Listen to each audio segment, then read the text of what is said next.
You're listening to Civic Media. You can tune into any of our live shows on any radio station across the state with the Civic Media app. Find us in your phone's app store and listen anytime, anywhere.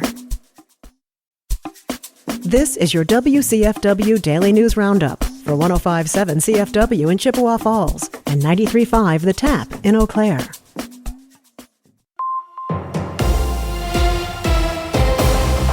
For WCFW News, I'm James Kelly. Detours around Birch Street in the city of Eau Claire go into place today for a pavement replacement project. City officials say the concrete in the road has reached the end of its expected life, and the project will also see the replacement of curbs and gutters. City crews will not be doing any utility work during the project. The first phase of the project will cover Bergen Avenue to Balcom Street. Phase 2 is scheduled to begin in August, covering Balcom Street to Franklin Street. Crews will generally be on site Monday through Friday from 7 a.m. to 7 p.m.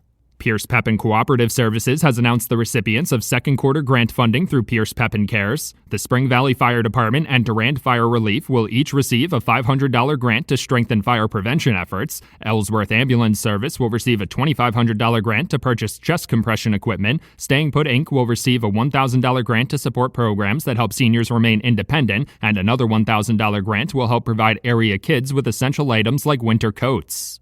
The new aquatic center in Rice Lake officially opened this weekend, months after the old community pool was shut down earlier than expected. City officials already planned to demolish the old pool, but maintenance issues arose over the winter that would have been too costly to fix. The new aquatic center project took about 18 months and will now offer residents new swimming options and will be able to host WIA-sanctioned competitions. The new aquatic center also features a spectator viewing platform, updated changing rooms, and more amenities. Wisconsin Attorney General Josh Kaul has announced the state plans to go forward with a $7.4 billion settlement with Purdue Pharma stemming from a multi-state lawsuit. The lawsuit argued the company aggressively marketed opioid products for decades, leading to a significant opioid crisis. If approved by all parties, the $7.4 billion settlement would be spread out over 15 years, and Purdue Pharma would no longer be able to sell opioids in the country. Wisconsin could receive over $80 million over that 15 years for its share of the settlement.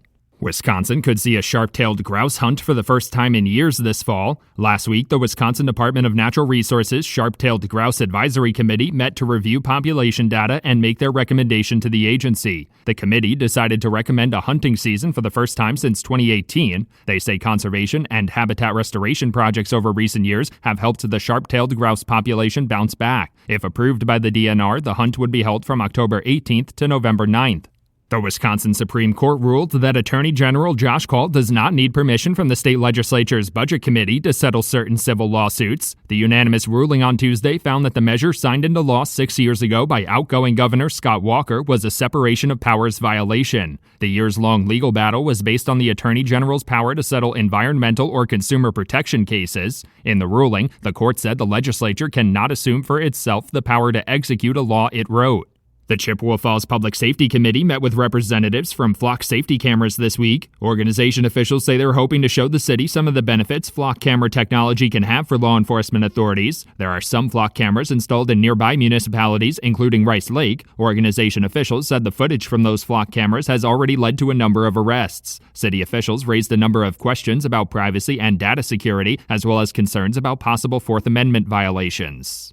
Dunn County has been awarded a gold-level certification as a family-friendly workplace. Officials say the designation highlights the county's commitment to helping their employees maintain a healthy work-life balance. Officials from the Family Friendly Workplaces nonprofit say the gold-level certification recognizes employers for offering benefits like flexible work options, parental leave, and family support programs. The organization seeks to strengthen Western Wisconsin's workforce by encouraging employers to foster family-friendly workplaces.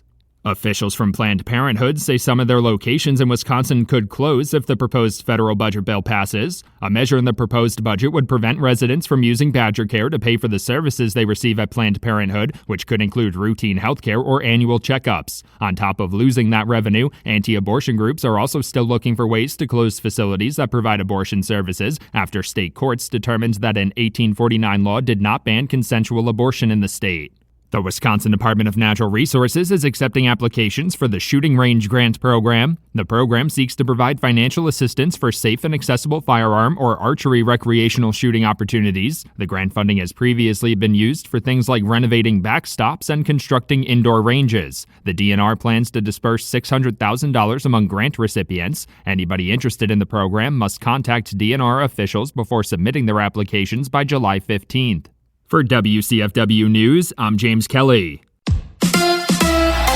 The Brewers battle the Cubs. Hi, I'm Mike Clemens with sports. Baseball. The Brewers take on the Cubs tonight at Wrigley Field. The Miz, Jacob Mizorowski, making his second career start for Milwaukee. The Brewers 1 for 10 last night with runners in scoring position on the way to a 5-3 loss to the Cubs. Pat Murphy. You look at the box scores tonight. If you look at 15 box scores, there's going to be 6 teams that are something like that. You got to hit with guys in scoring position, and we didn't. The Cubs now with a 6.5 game lead over Milwaukee in the NL Central. Hockey. The Florida Panthers skating past the Edmonton Oilers 5-1 to win the Stanley Cup for a second year in a row, 4-2. NFL, the Packers' new president and CEO says there's no immediate plans to renew the contracts of Matt LaFleur or GM Brian Gutekunst. I asked Ed Policy what will be his focus as he takes over. Keep the Packers in Green Bay. The big things there will be continuing to maintain and evolve Lambeau Field so that it remains not just iconic but also state-of-the-art. That's the new Packers president, Ed Policy, with Sports on Mike Clemens.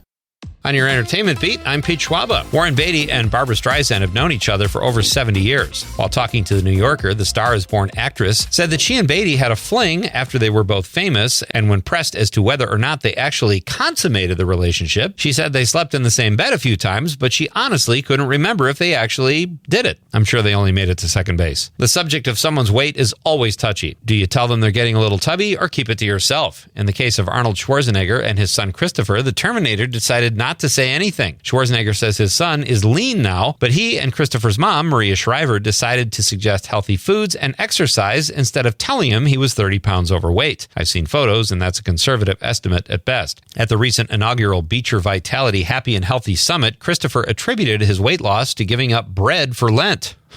The old bread for Lent bit, also known as Ozempic. Pop singer Neza might have gone to her last Dodger game. At least that's what she says. If you're wondering why, it's because she was told to sing the Star-Spangled Banner in English, but decided to sing it in Spanish anyway. This all happened last Saturday on the day of the No Kings protest taking place all over the country. The singer posted a TikTok video of a Dodgers executive telling her to sing it in English, and then part of her performance, which was in Spanish. For what it's worth, it was received with enthusiastic applause. The Pit is a hit for Max, and fans of the intense medical drama will be happy to know that Season 2 production is underway. According to Variety, the show stars Noah Wiley as an ER doctor. Sound familiar? It was renewed in February. The Pit takes place at the fictitious Pittsburgh Trauma Medical Hospital. Wiley also executive produces the show alongside John Wells, who executive produced NBC's ER. Season 2 of The Pit will premiere in January 2026. Carrie Bradshaw, a.k.a. Sarah Jessica Parker, recently spoke to Huffington Post UK. During the interview, she talked about the backlash she received for playing Bradshaw on HBO's Sex and the City. Parker discussed the double standard between men and women and how women are treated differently when they're portrayed as cheaters on TV. Parker made a point to say that her character on And Just Like That is judged similarly decades later. New episodes of And Just Like That premiere Thursdays on Max. For those of you who are like me and live in a remote area, there is good news regarding a new comedy to check out. Friendship is now available to stream, according to the New York Post. The A24 cringe comedy that asks the question, should men have friends, stars Tim Robinson and Paul Rudd and had a modest but successful limited theatrical run. Friendship is available to stream on Amazon Prime. For more showbiz fun, tune into Nightlight with me, Pete Schwaba. Weeknights from 6 to 8 p.m. on the Civic Media Radio Network. I'm meteorologist Mace Michaels. Mostly cloudy and maybe a stray afternoon thunderstorm and a high near 80. A slight storm chance this evening, otherwise partly cloudy tonight, low 60s.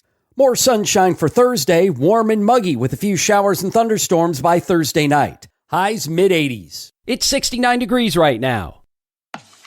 That's your WCFW and the TAP Daily News Roundup from Civic Media. Subscribe to this podcast on Spotify, Apple, or wherever you find your podcasts. Find more news at WCFW.FM or thetap.fm.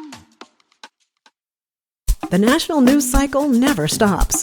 but it can be hard to find news about your local community. Civic Media is dedicated to providing quality local and state news coverage across Wisconsin. With the Civic Media app, you can get notifications about local stories that matter to you and your community. Find the free Civic Media app in your phone's app store and choose notifications from the menu to tell us what kind of news you want to hear about.